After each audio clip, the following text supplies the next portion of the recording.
Curriculum, in our view, needs to be rigorous and relevant, and it needs to be a college preparatory curriculum. And that doesn't mean necessarily that if a student doesn't want to go to college, but they want to pursue a vocational track, that they shouldn't be able to do that.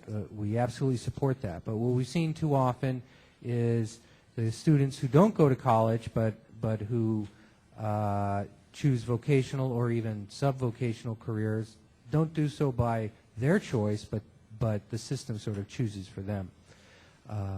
So in California, there's a lot of folks who are working on this under the rubric of multiple pathways. And so many of you have probably heard that term. And what multiple pathways means is that the high school instruction, particular academies, have programs that are relevant and prepare kids for vocational work. They might be organized around healthcare, or in a high school, or a set of programs around government or public service. And at the end of it, the student can either decide, well, I want to go into nursing, or I want to go into some vocational field in healthcare, but they've been prepared if they want. Their program has given them an A to G curriculum, has given them a college preparatory, so they could go to CSU or UC if they wanted.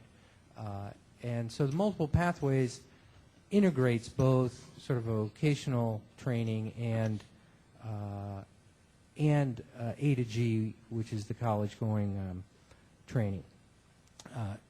So the campaign is supportive of a multiple pathways approach, and supportive of making sure that kids get to choose which path it is that they want to go on to.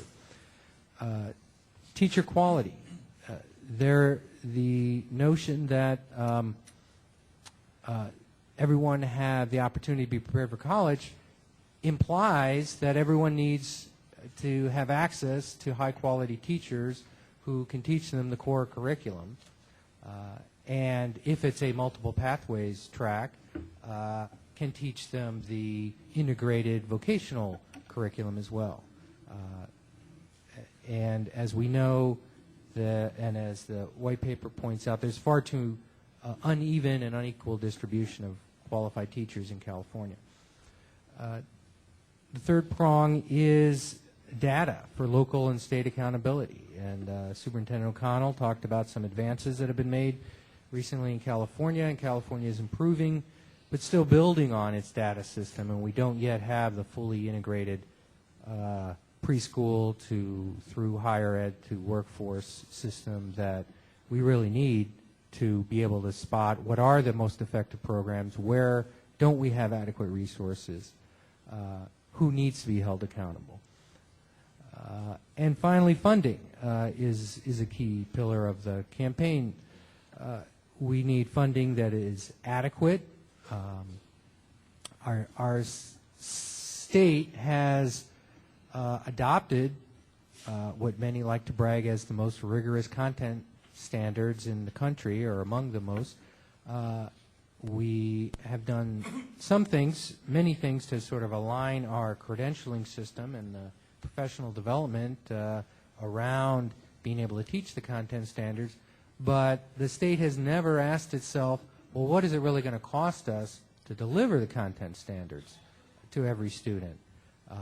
And that question needs to be asked and answered and delivered on. Equitable funding. Funding needs to go to the neediest students, and not every student gets the needs the same level of resources to succeed. And as we know, particularly low-income students, English learners, special ed students need more resources in order to be able to attain the same level of achievement. And with the campaign, would be in favor of some sort of a weighted student funding formula that does make sure that every student gets the adequate level of funding that they need to succeed, which means probably that low-income and English learners and special ed students get more, and when you have a high concentration of such students at a given school, that there's probably even a concentration effect where those schools with high levels of poverty and English learners need even more resources to succeed. And finally, stability is something we have not had in our school funding system, and this year and this moment is probably more true than ever, as California is undergoing one of its probably a most historic level of deficit and that we've seen in decades.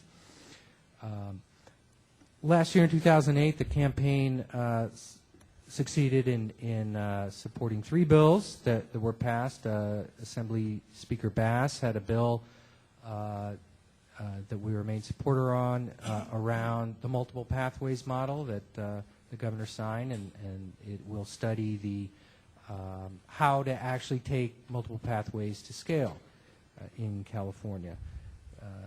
Senator Scott had a teacher quality bill which we worked on and supported, and that makes clear that there is a hierarchy of teacher quality in California, and that when fully prepared teachers are available, that those teachers need to be hired first over and above lesser prepared teachers, as well as supporting mentoring programs for new teachers and interns.